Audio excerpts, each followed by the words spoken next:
Welcome to the Businessmen and Women of Color podcast. I am your host, Ann Alston, and it is once again my pleasure to bring quality programs to all of you. I am excited, yes, again, for the 57th time here on the BMWC podcast. We have so many amazing people on here, almost 60 people to date.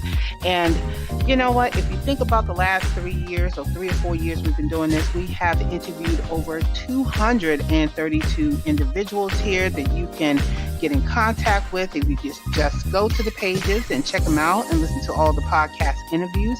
This is definitely the platform to be on.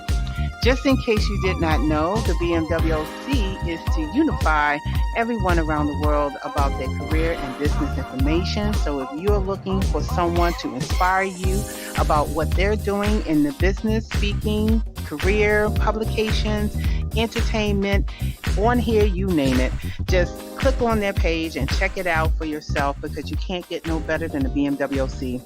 Before we get started in our interview today, we would like to take a moment to thank our corporate sponsors for all of their assistance in helping to make this season a success.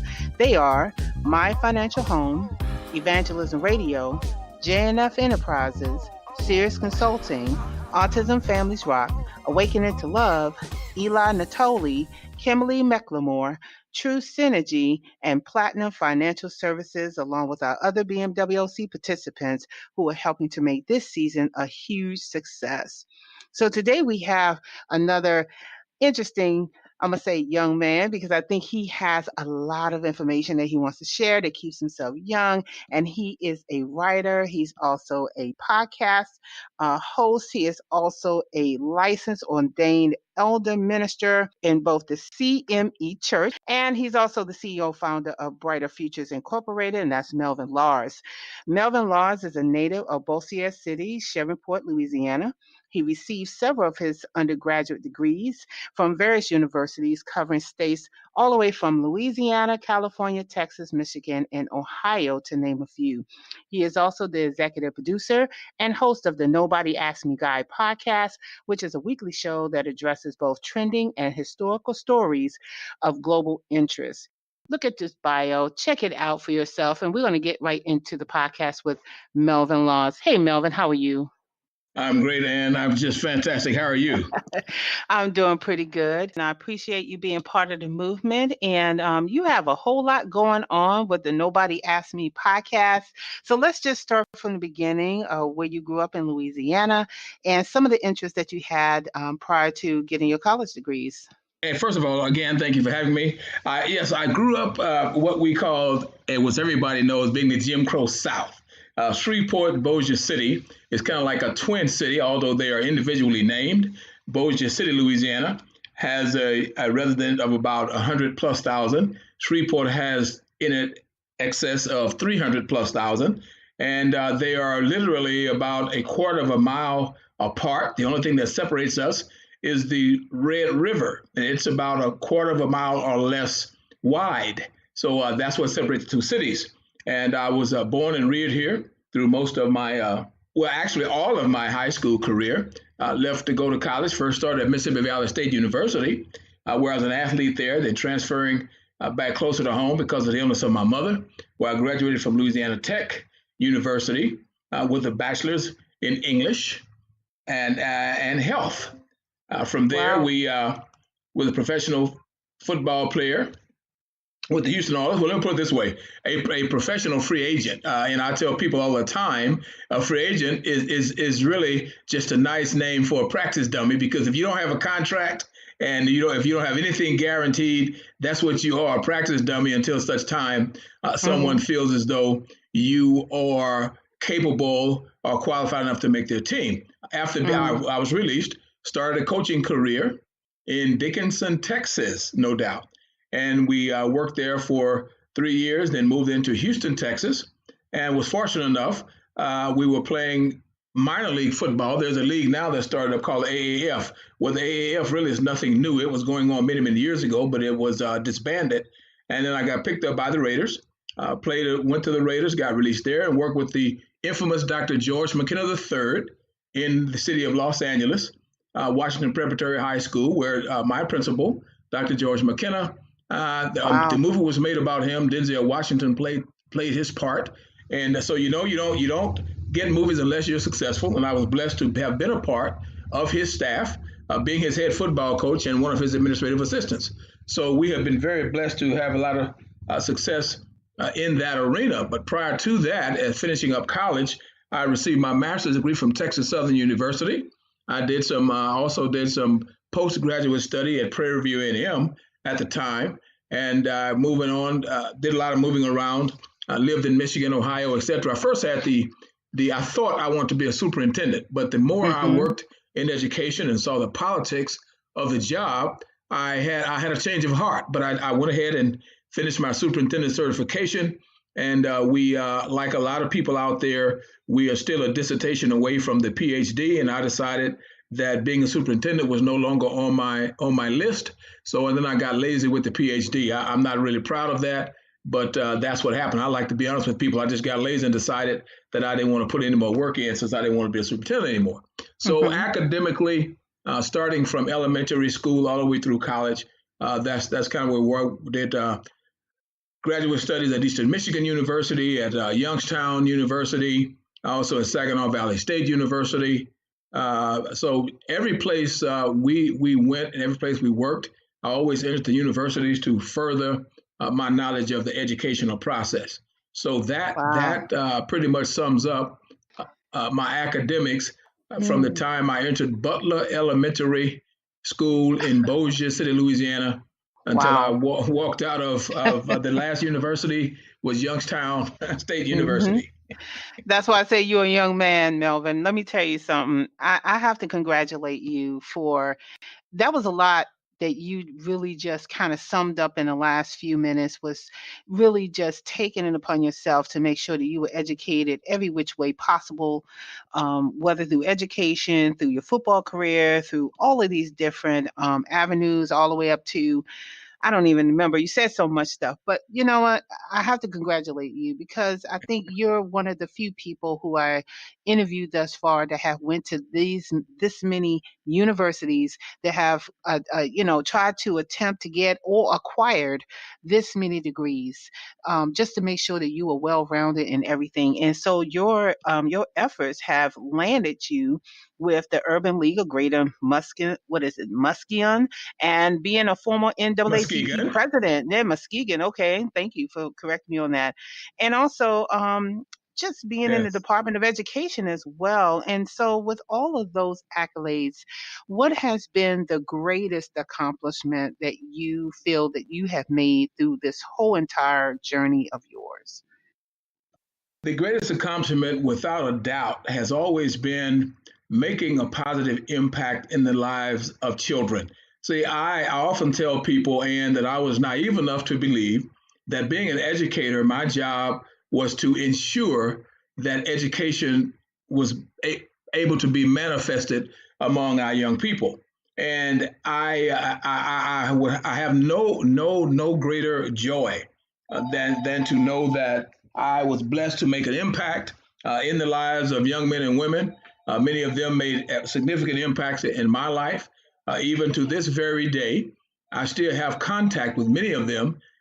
They'll look me up on Facebook. Some will find telephone numbers, things of that nature. So, without a doubt, that has been my greatest accomplishment of anything that I've been blessed to do on this earth, is to be able to make a difference in the lives of young people, and to see them grow into responsible men and women, to see them grow into responsible mothers and fathers, to even some of them have become educators, and they're doing extremely well, from the classrooms all the way through the realm of being administrators and being effective Mm-hmm. classroom teachers and administrators at that. Of course, along the way, there's an old saying that you can't save everybody, and unfortunately, we've also had the disheartening reality that some of them, although we thought that they may have crossed over that negative gap, is what I call it, being a negaholic.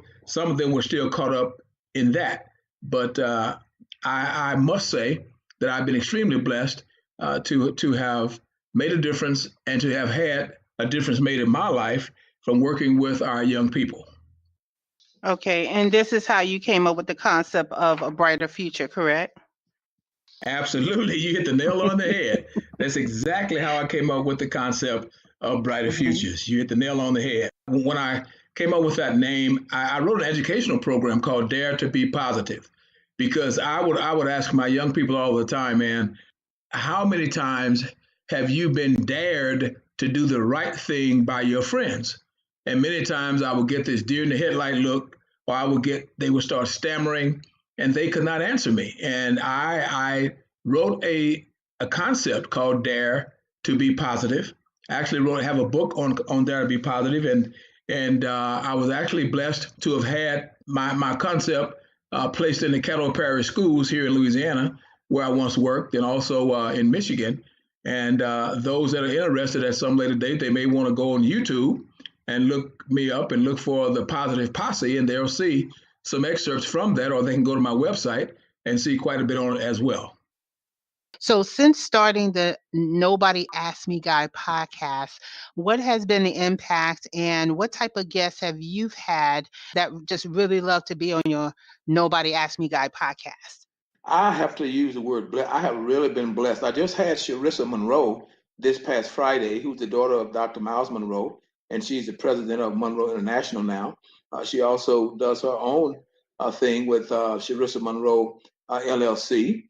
We have had Brother Billy Graham, and not the minister Billy Graham. Billy Graham is an airline pilot. He's a Vietnam, African American Vietnam airline pilot. He also rubbed shoulders with the Tuskegee Air persons, and the last one just passed away briefly. We've had Dr. Winifred Winston, who works very diligently and very closely with individuals with autism and with dyslexia. And she has given us a long and a very informative aspect coming up on April 26th. We have That's My Mama, Brother Clifton Davis is going to be with us. We had world-renowned Don Sinconi. He's a world-renowned artist that has been with us, and we've just been very blessed to have had a plethora of well-known individuals that have been a part of this platform. And I'm very blessed because they were just some inroads that we made, and very friendly and excited about coming on to the show. And I see that you also have workings with Farmer Jim Brown and also Dr. Dick Gregory in Yes. Louisiana. So it looks like you were helping them, with eradication of gang and drug-related violence. And so, what was your experience working with the famous Dr. Dick Gregory? Listen, that was a super, super, super experience working with Dr. Gregory. I mean, all of us are, I'm sure, are saddened that Dr. Gregory has gone on. And Dr. Gregory actually was going around the country at one time, as you well know, working with trying to help rid neighborhoods of all kinds of disparities. And I just happened to meet him. That's the first time I physically met him. I had correspondence by phone. We did some work together, school work with my kids with him, and we entered some meetings. And also in 2011, I was blessed to have brought Dr. Gregory to Muskegon, where my business, Brighter Futures, we hold conferences, and Mhm. Dr. Gregory was my keynote speaker. And I tease my wife all the time now because as we were transporting Dr. Gregory back and forth, he does a lot of conversation. So my wife kind of interrupted him, and, and he was nice about it, but basically he said, "Well, you interrupted me right now." And I tell my wife, I said, "That's the only person I've ever known to have you be quiet when they were talking." But Oh, it wow. was so funny. I mean, because both of us have the utmost respect for Dr. Gregory, and just having been there with him on a personal level, and you hear that, and he just kept right on talking. He never missed a beat. So that was just a great, great, great experience to work with Dr. Dick Gregory. First of all, I think that is an awesome experience, being able to work with the famous Dick Gregory and also Farmer Jim Brown in so many levels, and that you also had the prestigious experience of working with the NAACP president of Muskegon County and all these other connections with people who are supporting the minority community, specifically African Americans. And so I think that it is rare to kind of, see people out there that is working on that kind of level. What advice would you give to those who are listening who would aspire to work with NAACP and work with other urban league organizations that you have worked with? My advice to them would be take a long look at who you are, what you represent. Take a long look at our people, and I mean our people of what we are deemed as being Black, African American, however one would like to describe him or herself, and understand the plight that we travel, understand the obstacles that are still very present in our time, and not waste their time talking about they don't hear about the NAACP or they don't hear about the Urban League. There's so much work going on behind the scenes, and many times they don't hear or see them on in the media because the media doesn't cover a lot of events. However, there's a lot of work going on behind the scenes. Right now, we're dealing a lot with voter suppression, Black men being murdered and shot down, and so those are the two major issues. We also had a very large campaign going on that's still being waged right now about, unfortunately, diabetes patients that were not actually diabetes patients and patients that were on dialysis. In many of the hospitals, some of them did not have dialysis machines, and sometimes with electricity go out, then these people could not get treated. And they would give them quote instructional books on how to treat themselves at home, and unfortunately, some of them passed away. They would get sicker, etc. So there's a lot of things that the NAACP and the Urban League is doing that is not being publicized, and I guess to be honest as well, as we being honest about it, sometimes that's our fault for not publicizing it ourselves so that people exactly what we're doing and how we're moving forward and progressing and actually getting a lot of things done behind the scenes. And quite frankly, the NAACP and the Urban League was huge in helping get the Affordable Care Act passed. And they don't talk about it a lot, but they were, even though the Supreme Court trying to destroy it and trying to have it retracted, the NAACP and the Urban League played major roles in getting that piece of legislation passed.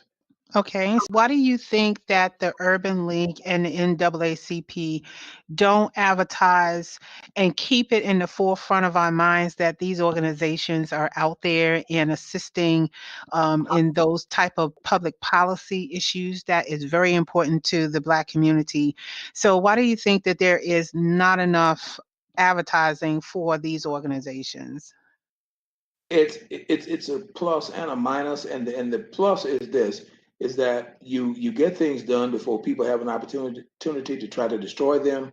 But the minus again is people of color feel as though there's no reason to be a part of these organizations.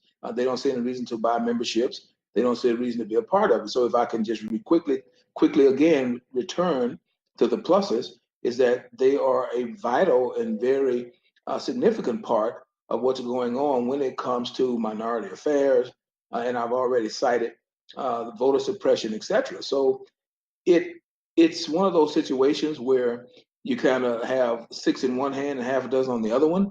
If they're heavy in the media, and these are things that we've talked about many times in meetings with the presidents, etc. And the hierarchy is that to keep people from quote trying to rally and thwart the efforts that we're working toward, while we fully understand that many times we lose people of color because they feel that it is no longer significant. It doesn't, it's quite the opposite.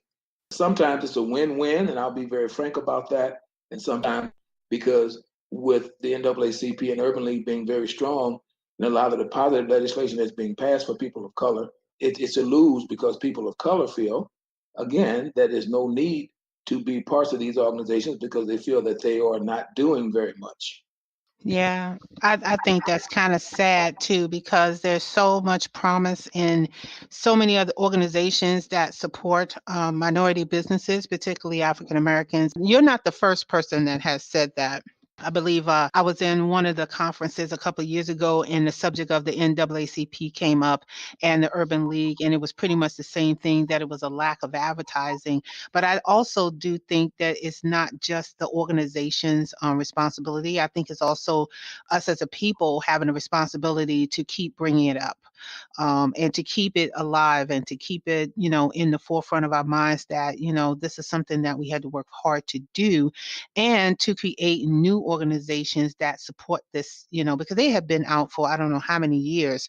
So, I think it's a two-part thing where we both are on both sides of the fence, need to be responsible for all of that. And so I guess your podcast, the Nobody Asked Me guy, is sort of like bringing some of those things out. And so I want to continue to encourage you to do that. Now, since the last time that me and you talked and was in the BMWC magazine last year, where you were in the Men of Influence magazine, you had the painted images, which you also did an article for. And now you're back again with another latest publication, Dying on My Feet, My Journey ×2. What is the concept behind this book publication, and how did you come up with it? The concept behind Dying on My Feet, My Journey ×2, I am a 28-year survivor of acute promyelocytic leukemia. And I wanted to write an inspirational book that people will understand that you continue to fight until the last breath. So I titled that book Dying on My Feet is because I was diagnosed I was not supposed to survive that form of leukemia. It's a very rare form of leukemia. I could not find a donor. I'd gone through several doses of what they call high doses of chemotherapy. Nothing would work. Go into remission 6 weeks, and then I'd come right back out of remission, to the point that the oncologist just became exasperated and quite frankly said to me that, there's nothing else there. If I didn't find a donor, then they gave me the option of going to a hospice or going home. And that was August 4th, 1992. I said that, yes, I said to them very clearly, as far as I'm concerned, a hospice is not a part of the conversation. That I'm going home, and if God calls me, He calls me. But I said, in the meantime, I'm going to keep doing what I do. So that is how I came with the idea to give the book the title "Dying on My Feet," because and I never stopped coaching. I was also an administrative assistant. I never stopped administrating. I kept right on going, and I never stopped. And I was supposed to go to the doctor at least once a week to get checked. Well, after about 6 weeks, I just stopped going. I did. I just said, hey, whatever God's going to do, He's going to do. I just stopped going. Well, Mr. Lars, you need to get in and get checked. I said, okay, but I don't need it, and I'm still here, cancer free. Wow, congratulations to you. Such a Thank you. blessing, and you were able to pull through with that type of leukemia. There's a lot of people that don't, and I think that you serve as an encouragement to a lot of people who are right now just battling cancer and feeling like that they may not be able to go on, but you are encouraging them through your words and in this podcast for them to keep going. And so the other book that you got going on, or the other mission that I see often coming from you, is Mothers and Their Sons. And you have Yes. another book that's talking about that. So I always wanted to ask you, what is the passion behind the articles that you write on your web pages, and some of the posts that you put that is specifically between mother and son? Thank you very much for asking me that.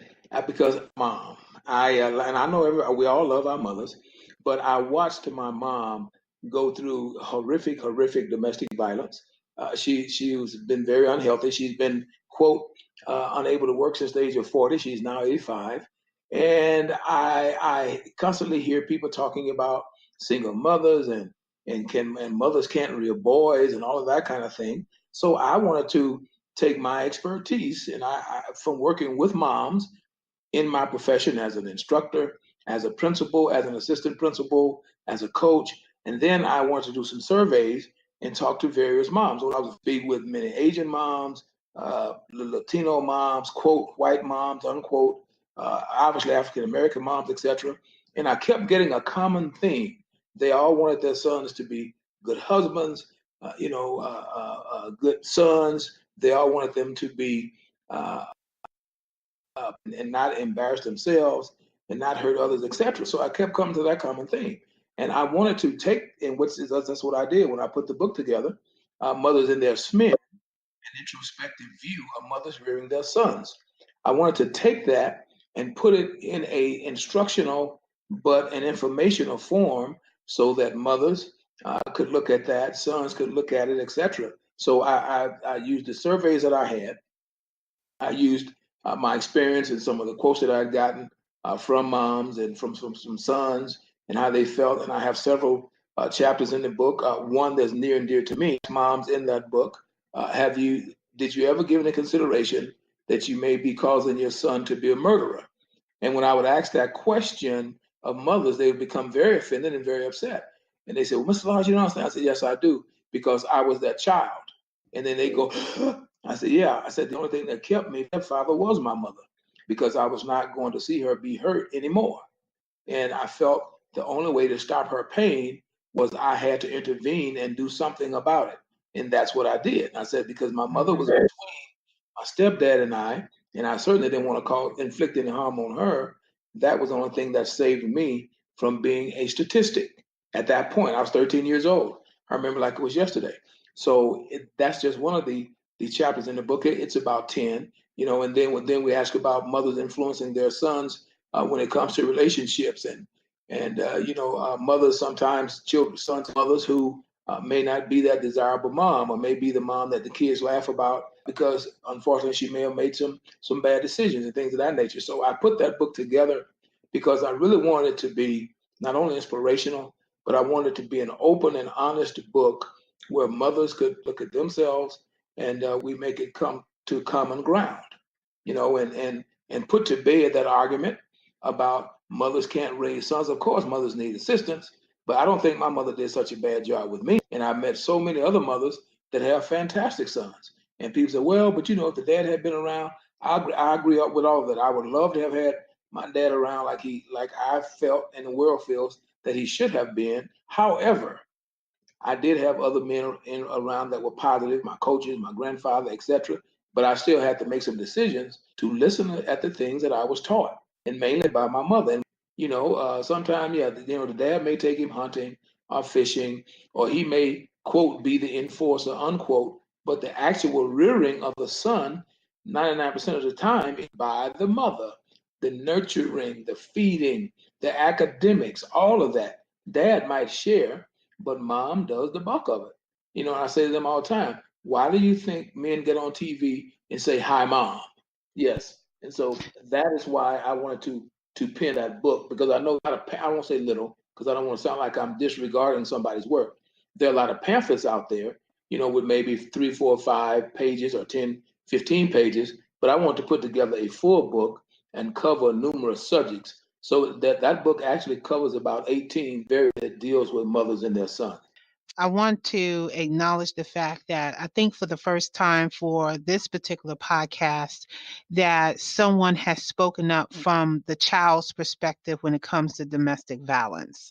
I've had women come on here and talk about their experience and how they overcame, but I'm glad to hear that from a child's perspective that you are actually going out there and telling the story about how you kind of overcame that situation, and then turn it around and say, yes, women can rear boys. I'm a mother of 4 boys, and for the most part it was hard in the beginning, but I do think that having a 2-parent household is always a plus. But I do think that from your perspective, based on your book, I'm really interested to know more about that and probably to share more about that if that message is out there. So definitely make sure you share that with me. And for anybody that is listening who is also interested in learning more about Melvin's book, make sure you click on that and check out the Ask Me Nobody guy, right? And also Yeah. check out his painted images and his, dying on his feet and all of that, because he has a whole lot of messages to share with everybody. I mean, he's going from domestic violence to, his own story to helping those in his past career. I mean, you can't beat it. I mean, he's going all over the place. And so I just think that you're doing awesome and, want to encourage you to keep doing that. So I have a couple more questions that I want to ask before we end the interview is now that you've gotten all of this, what is next for Melvin Lars? Do you have any events out there? Are you doing any workshops pertaining to any of the services and publications that you are doing right now or have written? So, what is next for you now? Well, first of all, let me thank you for all the kind words you shared.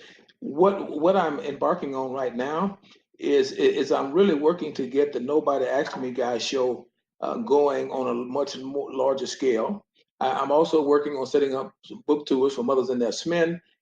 I'm planning on it debuting a week before Mother's Day this year. So those are the projects that I'm heavily leaning into right now. So the last question that I would like to ask you is, what do you need personally and professionally to keep doing what you're doing? What do you need? I need, like all of us, to increase my advertising. I need to increase my audience. I need to appearances so that people can put the name with the face so that they can interact with me and see where we're going. I certainly agree of businessmen and women of color. So above all, we always need God. And I always say that to people as well. I say, but with me, it's understood that God is first in my life. I said, and the reason I do that, Ann, is because a lot of times people spend 30 minutes talking about God, this, that, or the other. And honestly, it turns people off sometimes because they understand that, but they're trying to hear the question you're asking. So I'll get back to your question. Those are the things right now that I really need. I need to gain some more experience in what I'm doing. I don't think that we ever know it all. And so that pretty much says it right now.